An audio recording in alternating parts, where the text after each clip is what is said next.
I never thought that moving into a new apartment would be the start of a nightmare. When I found this place, it seemed perfect. Affordable rent, a quiet neighborhood, and a location close to work. What more could I ask for? I didn't even hesitate when I signed the lease. The building was older, but that added to its charm. The walls creaked, and the floors groaned with every step, but that was normal, right? My first week was pretty uneventful. I spent most of my time unpacking, getting settled in, and exploring the surrounding area. The neighbors were friendly, though no one seemed to be home much. It was a small building, just a few floors, and everyone kept to themselves. I didn't mind, I liked the privacy. But there was one thing that started to bother me. It was subtle at first, something I tried to ignore. It was the sound of footsteps.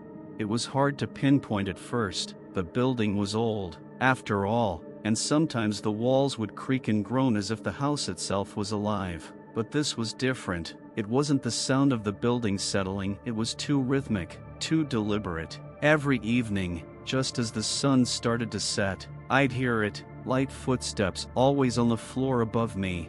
At first, I assumed it was just another tenant, maybe someone walking around or getting settled into their own routine. But the thing is, the footsteps never sounded random. They were too controlled, too regular, and they always started at the same time. Every evening, without fail, I'd hear them, 1, 2, 3 steps, then a pause, followed by the same pattern.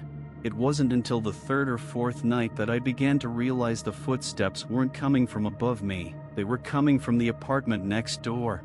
At first, I told myself it was just the sound of my neighbors moving around. Maybe someone was pacing, or maybe their floors were creakier than mine. But the more I heard it, the more I began to question it. Why was it always the same pattern? Why did it never change? I tried to shrug it off, but it kept coming back. Every night, without fail, the footsteps would start, and as much as I tried to ignore them, I couldn't shake the feeling that something wasn't quite right. I decided to investigate. It wasn't like me to get paranoid, but the constant sound started to gnaw at my nerves. The apartment next door had been vacant when I moved in, so who was making these footsteps? I went to the building manager the next day and asked about the tenant next door. The manager looked at me curiously, like I'd asked an odd question.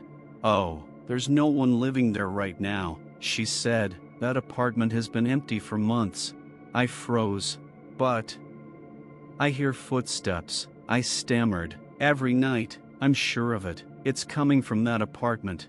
She gave me a strange look, then shrugged. "Old buildings make noises, you know. You're probably just hearing things." But I wasn't convinced. It wasn't just random creaks and groans. These were footsteps, like someone was walking back and forth in the apartment next door, pacing slowly and deliberately. I didn't know it at the time, but that was the beginning of a series of events that would change my life forever. The following days dragged on, each one eerily similar to the last. I couldn't shake the feeling that something was off about that apartment next door. I'd try to keep busy, work, errands, cooking dinner, but there was always a part of me that couldn't stop listening for those footsteps. And they kept coming. Every evening, around the same time, the steps would start. 1, 2, 3, a pause, then the same pattern. Over and over, I'd hold my breath each time, hoping for silence, but it never came. It wasn't long before I began to wonder, was I really hearing footsteps at all, or was it something else? My mind had a way of playing tricks on me, especially when I was sleep-deprived or stressed. But deep down, I knew this wasn't just my imagination. I tried to reach out to the neighbors, see if anyone else had noticed anything strange, but when I knocked on the doors, I was always met with either silence or quick, awkward answers. People didn't seem to want to talk. It was as if they were all hiding something. Finally, I decided to take matters into my own hands. One afternoon, I stood outside the apartment next door, just waiting. I wanted to confront the person who was making those noises. I was determined to find out who it was. After what felt like an eternity, the door cracked open just a little. I jumped back in surprise, and a man's voice spoke from inside. "Can I help you?" I looked up to see a man standing in the doorway. His hair was unkempt, his eyes were a little too wide, and his face looked gaunt. He didn't seem like he belonged in the building at all. He looked out of place, somehow. "I'm your neighbor," I said, trying to keep my voice steady. "I've been hearing footsteps coming from your apartment. I just wanted to check if everything's okay." The man stared at me for a long time. A moment passed, then another. His eyes flickered briefly toward the hallway behind him, as if he was listening for something. "Everything's fine," he finally said, his voice a little too calm. "I'm just alone." And that was it. He didn't say anything more. The door shut with a soft click, leaving me standing there, more confused than ever. That night, the footsteps were louder than usual. It was as though they were trying to tell me something I wasn't ready to understand. I decided to keep an eye on him. The man seemed strange, and there was something unsettling about his behavior. I hadn't seen him leave the apartment yet, not even once, and his door was always slightly ajar, even though I never saw him coming or going. But there was another odd thing. Late at night, I'd hear muffled sounds through the walls, almost like whispering. At first, I thought it was just my imagination, but the whispers became clearer with time. They weren't in English, and I couldn't make out the words, but they had a strange cadence to them, like a chant or a ritual. I tried to ignore it. I told myself it was just the old pipes, or maybe my brain was overreacting, but the more I tried to push it away, the more persistent the sounds became. It was almost as if something or someone was trying to communicate with me. The days started to blur together. The footsteps kept getting louder, the whispers growing stronger, until I couldn't tell if they were coming from the apartment next door, or if they were in my own head. I couldn't take it anymore. I had to know what was going on. I had to know who this man really was and why his apartment felt so wrong. One evening, as I was standing by my window, I saw something strange. The man was standing in his doorway again, staring out into the hallway. He wasn't looking at anyone, just staring. I was about to turn away when something caught my eye. In the darkened hallway, barely visible, I saw movement, a shadow creeping along the walls. At first, I thought it was another tenant, but then I realized something. It was moving too slowly, like it was drifting. I froze. My heart pounded in my chest as I watched the figure approach the man. The figure was tall, thin, and in the dim light, its shape seemed almost distorted. It didn't look human. I couldn't move. I couldn't breathe. My eyes were glued to the figure as it slowly reached the door of the apartment next door. And then, just like that, it was gone. The man didn't even flinch. This story seems to be getting scarier, doesn't it? If you want more stories like this, be sure to like and subscribe to the channel. This helps create even more scary for you. That night, I couldn't sleep. Every time I closed my eyes, I saw the shadow again, the one I'd spotted in the hallway. It was burned into my mind, an image I couldn't shake. What was it? Who was it? Was I just imagining things? I wanted to forget about it, to move on, but something inside me told me I couldn't. I had to find out more. The next morning, I couldn't stop thinking about the figure I'd seen. Was it real? Had I been hallucinating? I decided to do something I should have done weeks ago. I went to the building manager's office. "I've been hearing strange noises," I told her, trying to stay calm, "and I saw something in the hallway the other night, someone, or something. What's going on with the apartment next door?" She looked at me like I was crazy. "I don't know what you're talking about," she said, brushing me off. "Nothing unusual happens here." I tried to push her for more answers, but she was insistent. "The building's old. You're probably just hearing things. People get paranoid in old buildings." But I wasn't paranoid. I knew what I saw. I left her office, my frustration growing. It felt like everyone was hiding something, but no one would tell me what. I needed answers, and I knew I wasn't going to get them from anyone in the building. That night, I decided to take matters into my own hands. I couldn't just sit around anymore, wondering what was happening in that apartment. So, I waited until late when everything was quiet and I slipped out of my apartment, heading toward the hallway. I stood by the door to the apartment next door. I wasn't sure what I was looking for, but I had to know what was inside. The whispers were louder now, too loud to ignore. They were coming from the apartment, seeping through the cracks in the walls. I pressed my ear to the door. I couldn't make out the words, but the sound was unmistakable, a soft, rhythmic chant, low and guttural. I tried to focus on it, but it was almost like the words themselves didn't make sense. They didn't sound like any language I knew. And then, I heard it. A loud thud from the other side of the door. It was so sudden, so jarring, that I jumped back, my heart racing. I pressed my ear back to the door, but the sound had stopped. Everything was still. I waited. After a long pause, I could hear something else. Soft footsteps, slowly pacing the apartment again, just like before, but this time, they didn't stop. They came closer. I could feel my pulse quicken. The door was just inches away from me, and the footsteps were getting louder, like they were heading straight for me. Suddenly, the door creaked open. I froze. For a second, I thought I'd been caught, but no one appeared. The door was barely cracked, and the darkness beyond it seemed to stretch on forever. I could hear something moving inside, the soft shuffle of feet against the floor. I couldn't help myself. I reached for the door and pushed it open just a little bit more. The apartment was dim, lit only by a faint light from the hallway. The walls were cracked, the floor covered in dust. The place had been abandoned for months, but now, it looked lived in. And standing there, in the middle of the room, was the man. He wasn't moving, just standing still, staring at the floor. His eyes were wide open, but there was nothing behind them. He was like a mannequin, motionless, lifeless.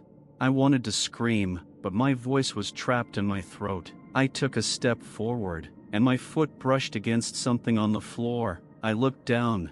It was a pile of old photographs, tattered and torn. I bent down to pick one up.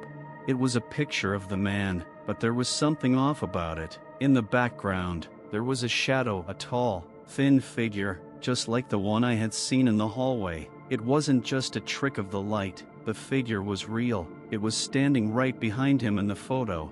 I stared at the photo, trying to make sense of it, but when I looked back up at the man, he was gone. I was alone in the apartment. Or so I thought. Before I could react, the door slammed shut behind me. The room plunged into darkness, and I heard something whispering in my ear.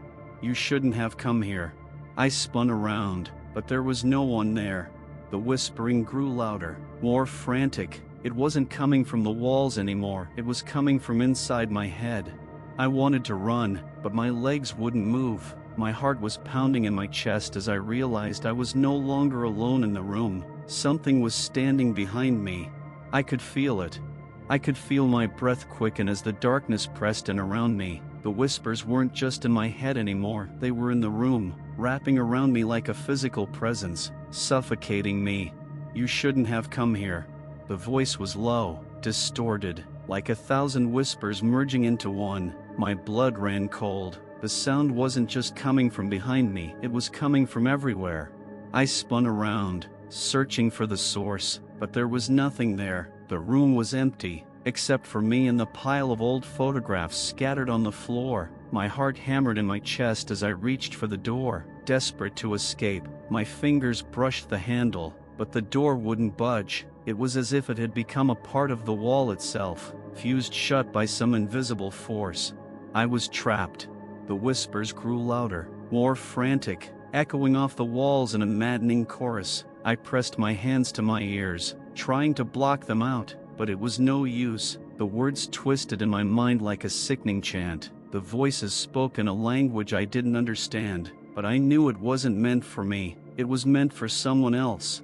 I stumbled backward, my feet crunching against the photographs on the floor. My mind was racing, trying to make sense of everything, but it was all a blur. Why was I hearing these whispers? Why couldn't I escape this apartment?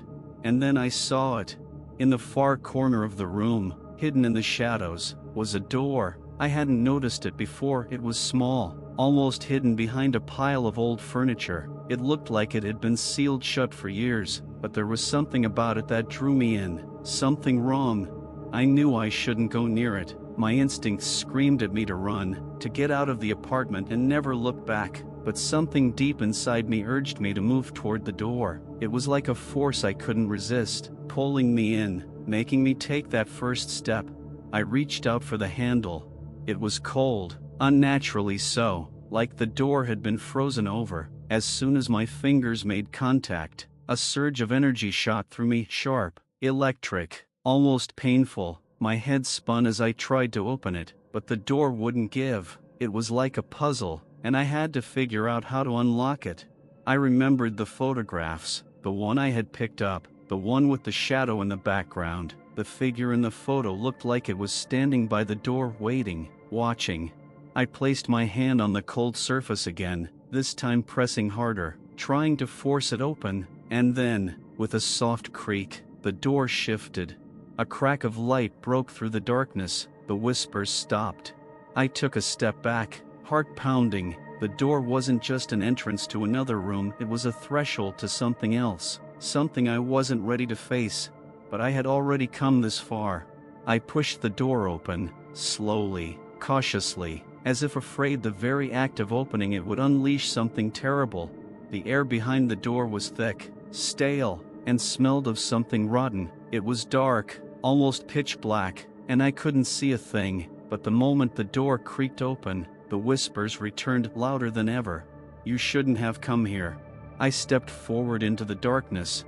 The room beyond the door was wrong. The floor was covered in something wet and sticky. The walls were lined with old, faded paintings, disturbing images of twisted, grotesque faces, their eyes following me as I moved. The air was cold, like I had just entered a tomb.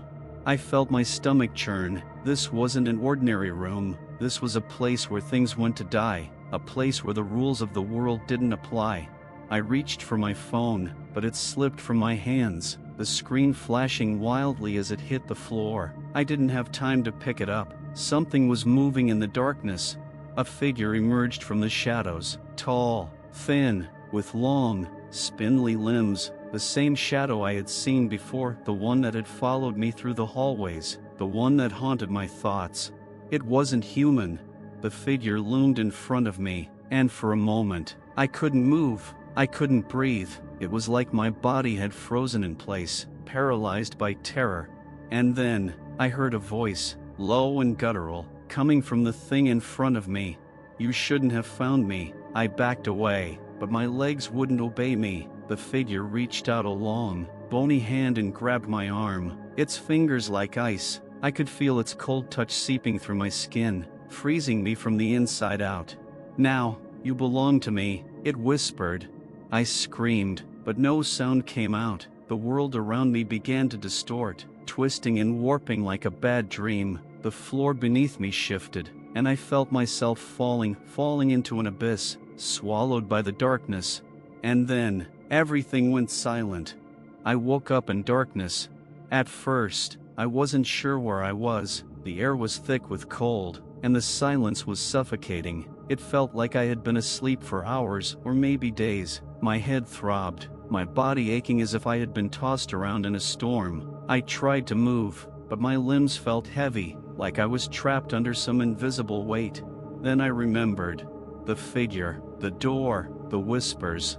Panic surged through me, and I shot upright, my heart pounding in my chest. I was in a room, but it wasn't the one I'd opened the door to. This place was worse. The walls were covered in strange symbols, ancient and twisted, glowing faintly in the dark. The floor beneath me felt slick, like something was crawling under the surface, moving just out of sight. I struggled to stand, my body unsteady. My hands reached out to touch the walls, but they were cold to the touch, unnaturally so. The shadows around me seemed to shift, as if alive, and I could feel eyes on me watching, waiting. And then I heard it again, the whispering.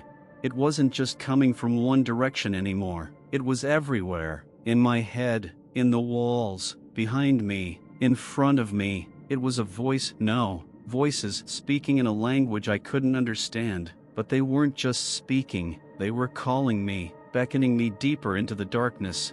I had to get out.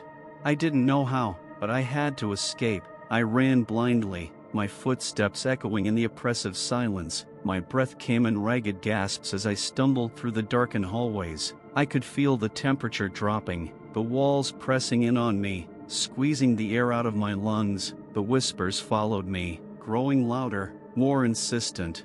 "You shouldn't have found us," they hissed. "You can't leave." I didn't stop. I couldn't stop. I rounded a corner, my feet slipping on the slick floor, and then I saw it. The door I had come through earlier, the one that had locked me in. But now, it was open. A faint light flickered from within, spilling into the hallway like a lifeline. I rushed toward it, but as I got closer, the air grew thick with dread. The shadows reached out toward me, clawing at my skin, pulling me back. It felt like I was fighting against some invisible force, something ancient, something that didn't want me to leave. Then I saw it. A shape standing in the doorway, the same figure, the shadow. Its long, bony arms stretched out, blocking the way. Its face, if you could call it a face, was nothing more than a mass of darkness, with two glowing eyes staring straight at me. "You can't leave," it whispered, its voice a low, guttural rasp. I froze. My heart pounded so loudly in my ears that I could barely hear anything else. This was it. The moment where I either escaped or became another lost soul, trapped in this nightmare forever. I knew I couldn't take it on, couldn't fight it. There was no way to win, but there was one thing I could do. I ran. I slammed into the figure with all the force I had left, my shoulder colliding with it. It was cold, like running into a wall of ice, but for a moment, the thing shifted, its grip on me faltering, just enough. I didn't wait. I shoved the thing aside, stumbling through the doorway, and then, I was outside, back in the hallway of my apartment building. The door slammed behind me, cutting off the whispers. The cold air was gone, the suffocating darkness lifting. I could breathe again. I stood there, gasping for air, my heart racing. I couldn't believe it. I had made it out. But when I turned around to look at the door, I saw something that froze my blood. The door was gone.